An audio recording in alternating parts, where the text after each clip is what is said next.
I was standing in our kitchen in Palo Alto, 6 months pregnant, my hands trembling as I held the note I'd just written for my husband. That's how we communicated, how we'd always communicated, through written words, through sign language, through touches and glances. Richard was deaf, had been since a motorcycle accident 5 years before we met. Or so I'd believed for the past year and a half of our relationship. He was reading the note over my shoulder, close enough that I could feel his breath on my neck, when he said, clear as day in a voice I'd never heard before, "Margaret, I need to tell you something." I dropped the note. The paper fluttered to the floor between us, and I watched it fall like I was in a dream. Or a nightmare. Because my deaf husband had just spoken. Let me go back. Let me tell you how I got here, standing in that kitchen, my whole world cracking apart like thin ice. I'm 68 years old now, and I've learned that some stories need to be told from the beginning, even when the beginning is painful to remember. It was 1991, and I was 32 years old. Still single, still working as a junior architect at a firm in San Francisco, still living in a cramped studio apartment I could barely afford. My mother called me every Sunday like clockwork, and every Sunday the conversation somehow circled back to the same topic. Your sister Catherine just told me she's expecting again. That'll be 3 grandchildren she's given me, Margaret. 3. That's wonderful, Mom. The Johnsons' daughter just got engaged. Remember Amy? You two used to play together. She's 26. I'd grip the phone tighter, stare out my window at the fog rolling in over the bay. I'm happy for Amy. I just don't understand what you're waiting for. You're not getting any younger. Men don't want to marry women in their 30s who... Mom, I have to go. I have work to finish. But she was relentless. And if I'm being honest with myself, after 3 decades of marriage and raising 2 children of my own, I can admit that I was lonely, tired of coming home to an empty apartment, tired of watching my colleagues leave early for their kids' soccer games while I stayed late to meet deadlines, tired of being the only single person at every family gathering. So, when my mother told me about Richard Hayes, I listened. He's the son of Dorothy Hayes. You remember Dorothy, she was in my book club. Her son started some kind of computer company. Very successful, very handsome, and he's ready to settle down. Mom, I'm not going on another one of your blind dates. This is different. He's special, Margaret. He had an accident a few years ago. A motorcycle accident. He lost his hearing. Something in her voice made me pause. He's deaf? Completely. But he's learned to adapt. He reads lips beautifully, and he knows sign language. Dorothy says he's the same charming man he always was, just quieter. A lot of women don't want to deal with that, you know. But I thought you might be different. You've always been so patient, so understanding. I should have heard the manipulation in those words, but instead, I heard an opportunity. A man who wouldn't judge me for being 32 and unmarried. A man who might be grateful for someone willing to learn sign language, to adapt to his world. A man who, because of his disability, might actually see me for who I was, instead of what I wasn't. Okay, I said. 1 dinner. Richard Hayes was everything my mother had promised, and more. Tall, with dark hair starting to gray at the temples, sharp brown eyes that watched my lips when I spoke. He wore expensive suits that fit perfectly, drove a Mercedes, and worked in Silicon Valley doing something with computer software that I didn't quite understand. Our first dinner was at an upscale Italian restaurant in San Jose. I'd spent 2 weeks learning basic sign language from a book, practicing in front of my bathroom mirror. But Richard made it easy. He'd brought a small notepad and pen, and when my clumsy signing failed, we wrote back and forth like teenagers passing notes in class. Your mother talks about you constantly, he wrote. The brilliant architect daughter, the stubborn one who won't settle down. I laughed, a little embarrassed. She makes me sound like a prize mare she's trying to sell. He smiled, and when he wrote his next message, I felt something shift in my chest. She undersold you. We started dating, if you could call it that. We'd meet for dinners, take walks along the beach, go to movies where we'd sit side by side in the dark, and I'd forget that he couldn't hear the dialogue. He'd read the subtitles when they appeared, and sometimes he'd take my hand and squeeze it during romantic scenes. I learned sign language properly, taking evening classes after work.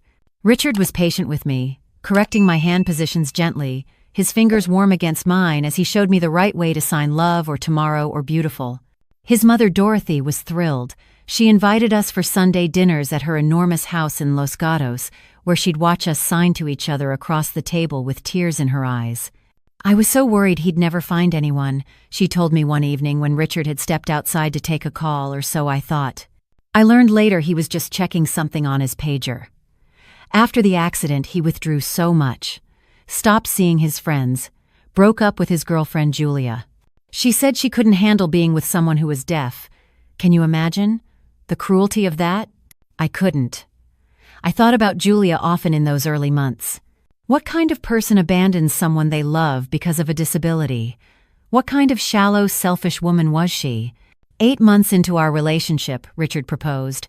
Not with words he couldn't speak, after all, or so I believed. He took me to the beach at sunset, where he'd written in the sand in enormous letters, "Will you marry me, Margaret?"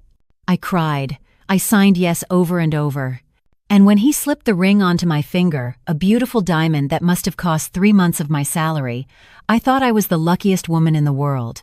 We got married 3 months later in a small ceremony at a chapel in Napa Valley. It was beautiful, intimate, just our immediate families and closest friends.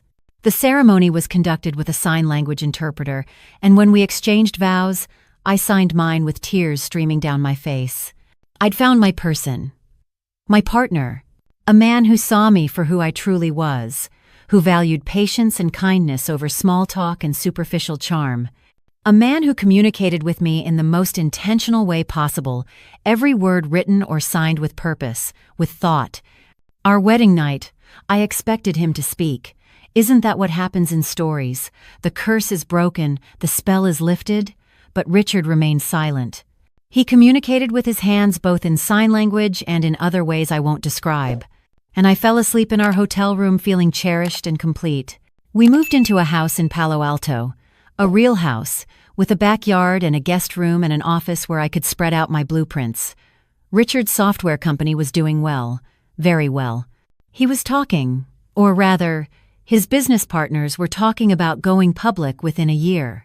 I cut back my hours at the architecture firm. Dorothy suggested it, and Richard agreed enthusiastically in his silent way.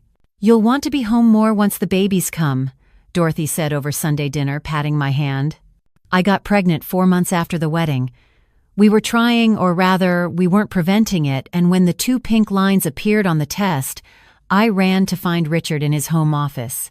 I was crying, laughing, trying to sign and fumbling it, finally just showing him the test. His face lit up.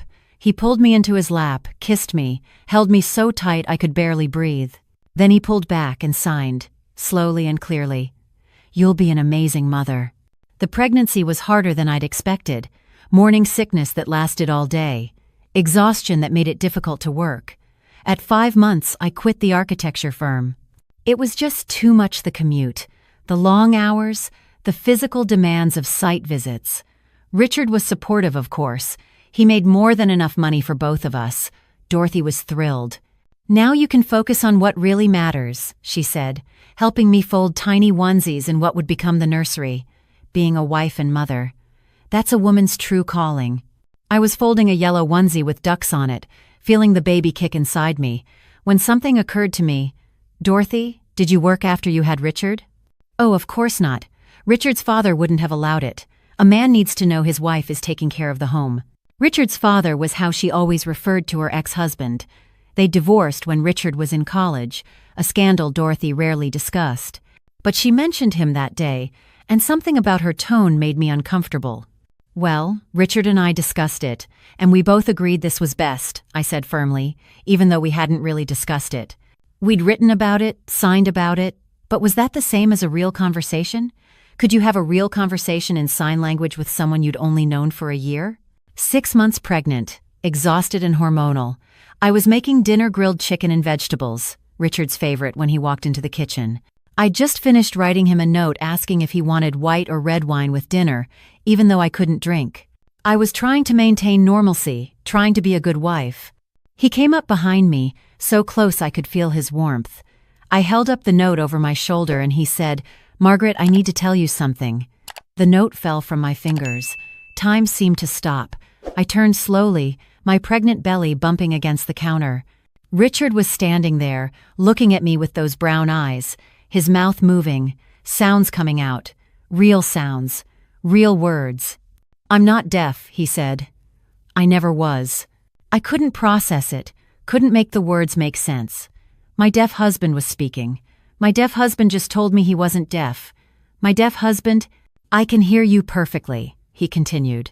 His voice was deep, smooth, educated, a voice that had been there all along, hidden. "I've been able to hear everything this whole time." My legs went weak. I grabbed the counter for support. The baby kicked hard, as if reacting to my sudden spike in heart rate. "What?"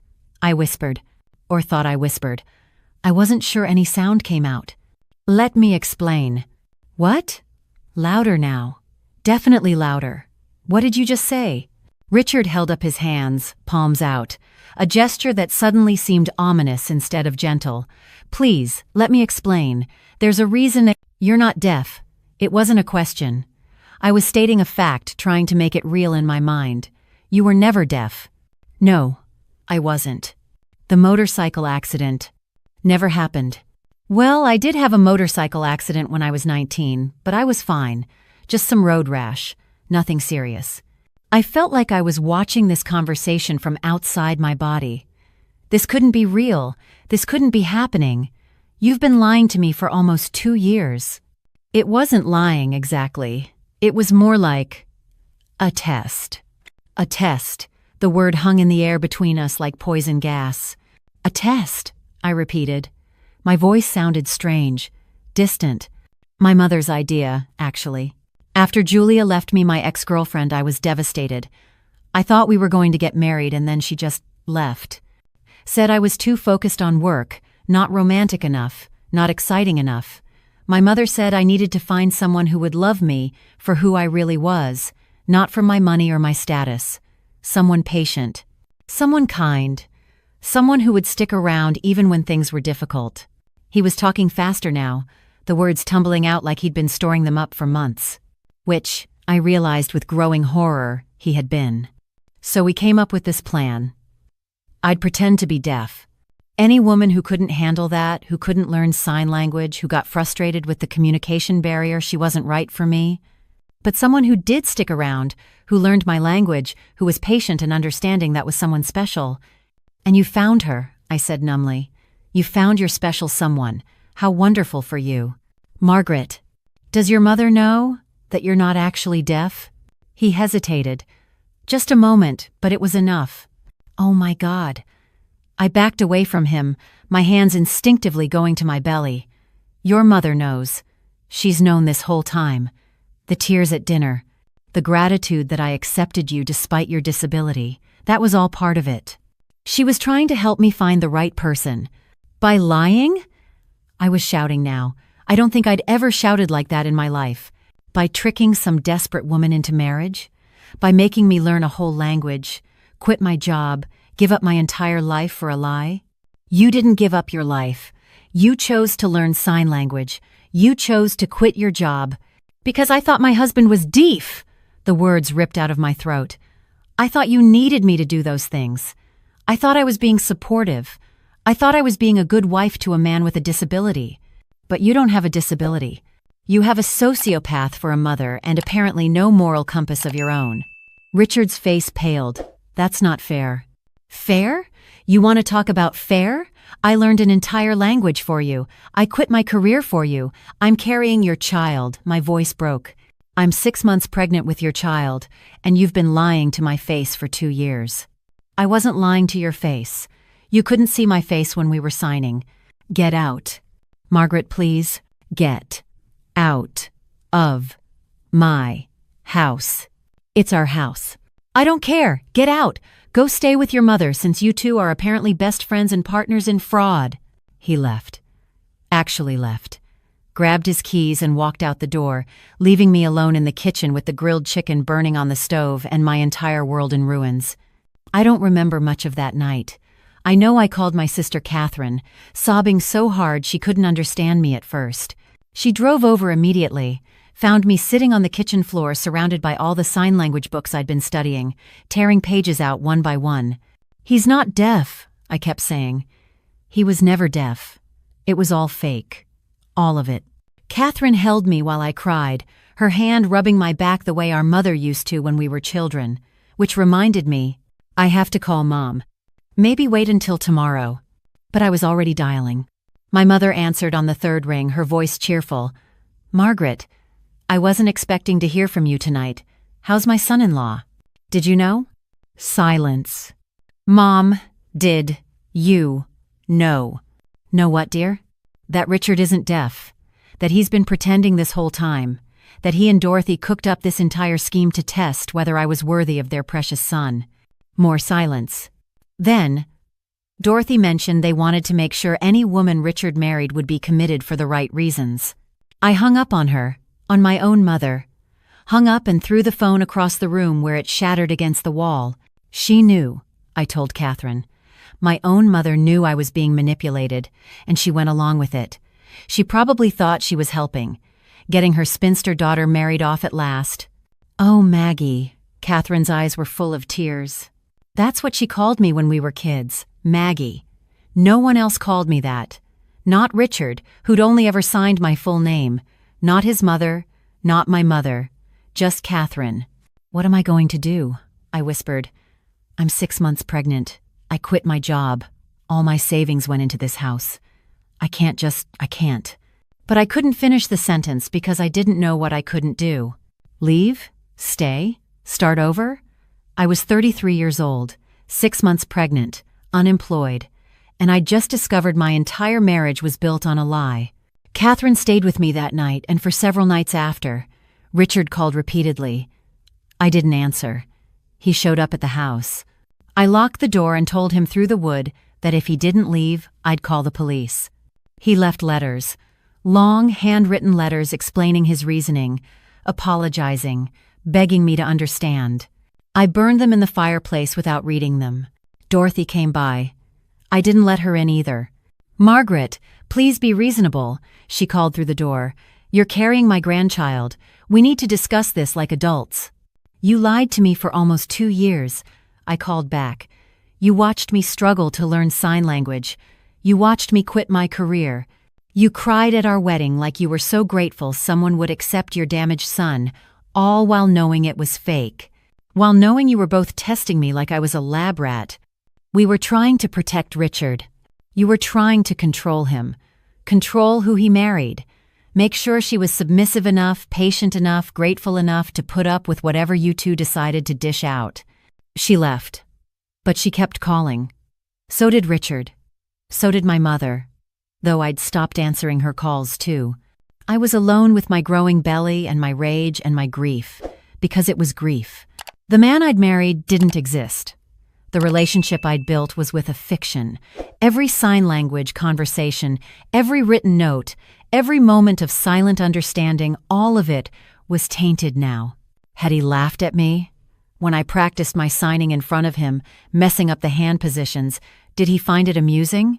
When I worked so hard to communicate with him, did he think I was stupid for not figuring it out?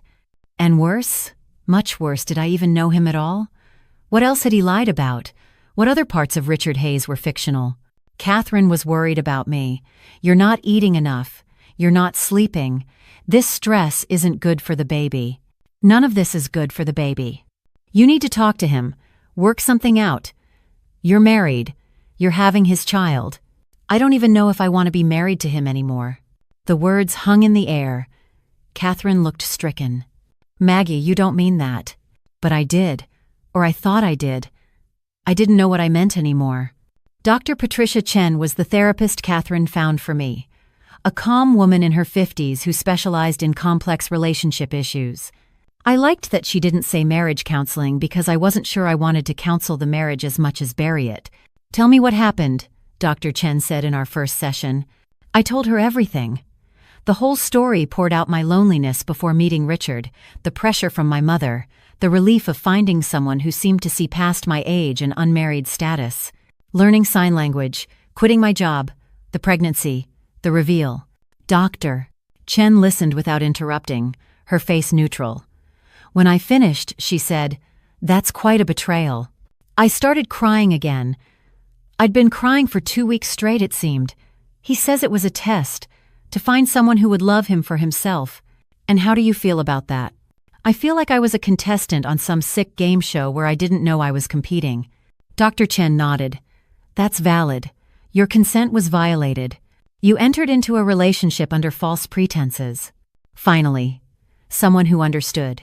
But I need to ask you something, Margaret, and I want you to really think about the answer. She leaned forward slightly. In those 8 months before you married, during the time you were dating Richard, did you love him? Of course I did. That's why I married him. Why did you love him? Because he was kind and thoughtful and patient and because he was deaf? I stopped. No. Of course not. Are you sure? Because from what you've described, the deaf man Richard was pretending to be had very specific qualities. He was quiet. He communicated deliberately. He couldn't interrupt you or talk over you.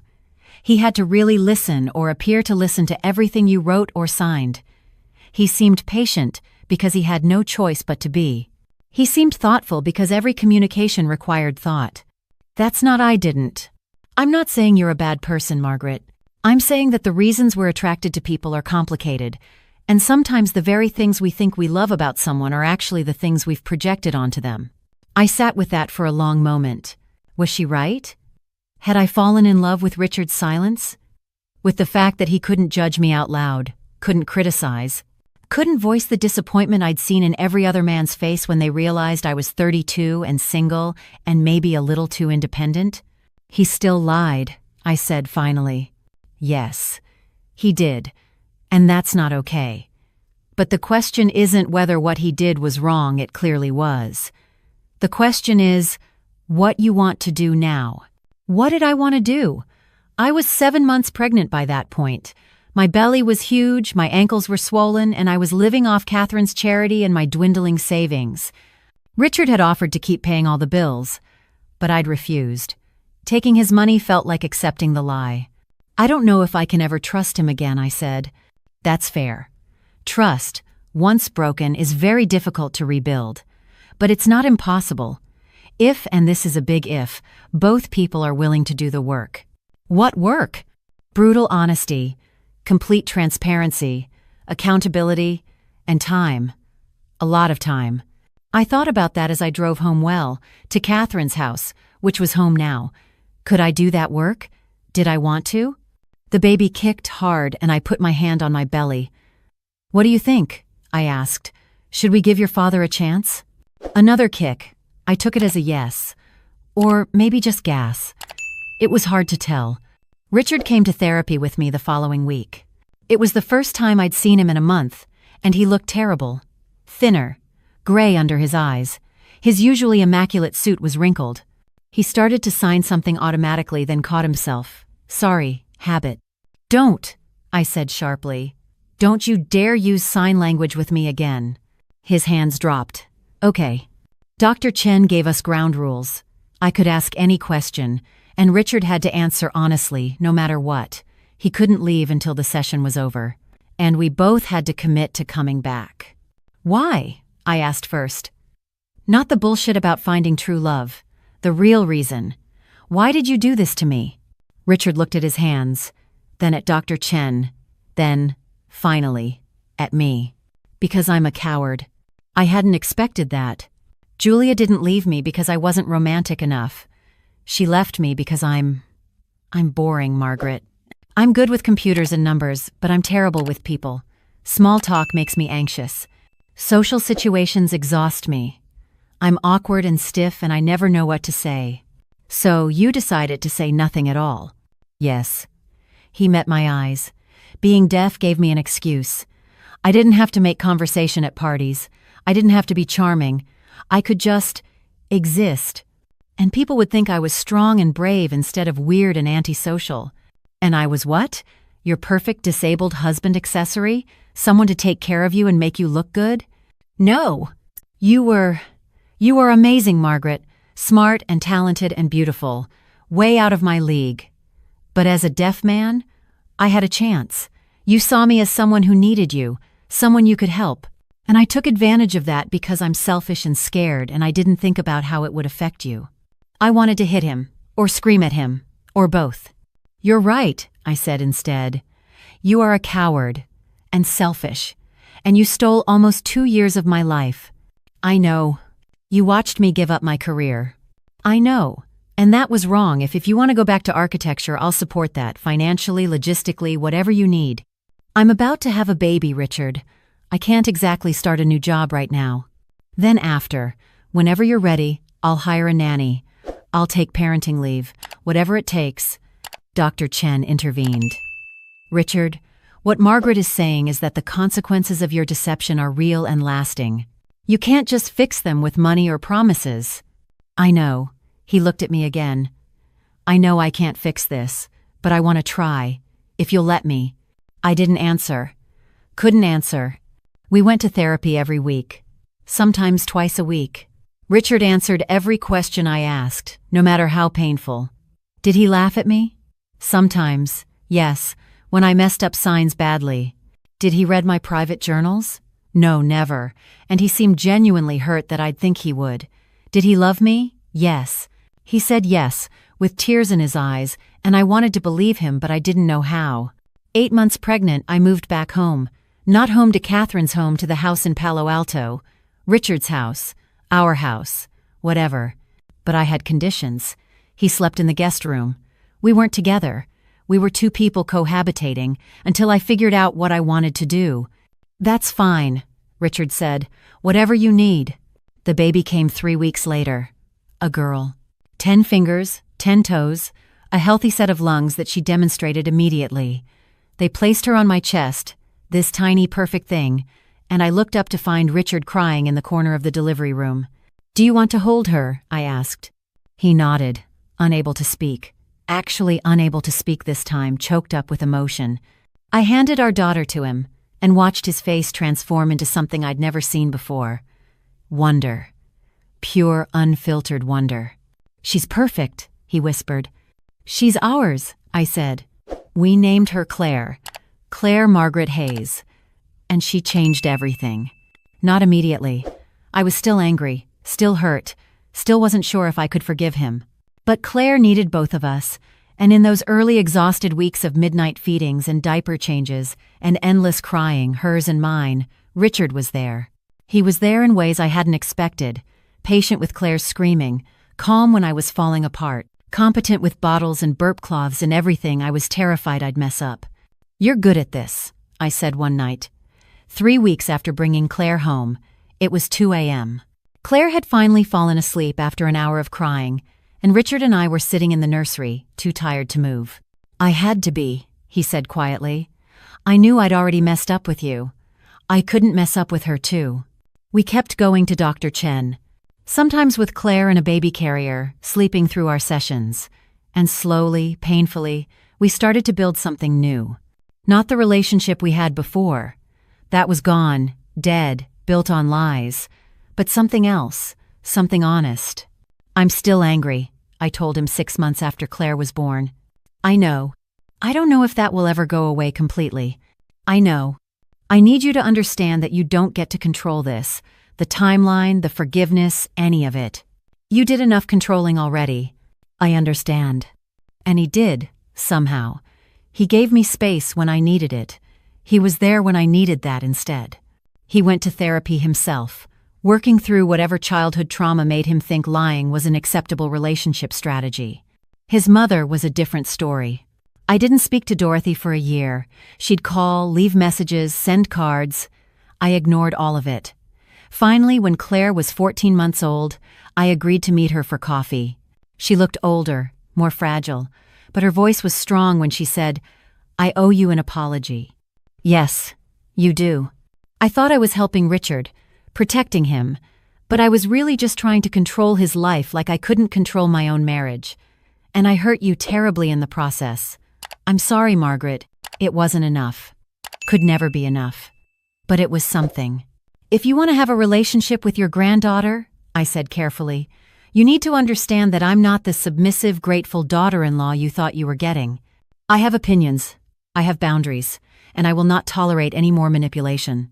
I understand, And you need to get therapy, real therapy. Because whatever made you think that test was okay is not something I want around my daughter. Dorothy looked like I'd slapped her, but she nodded. I'll find someone. She did, actually.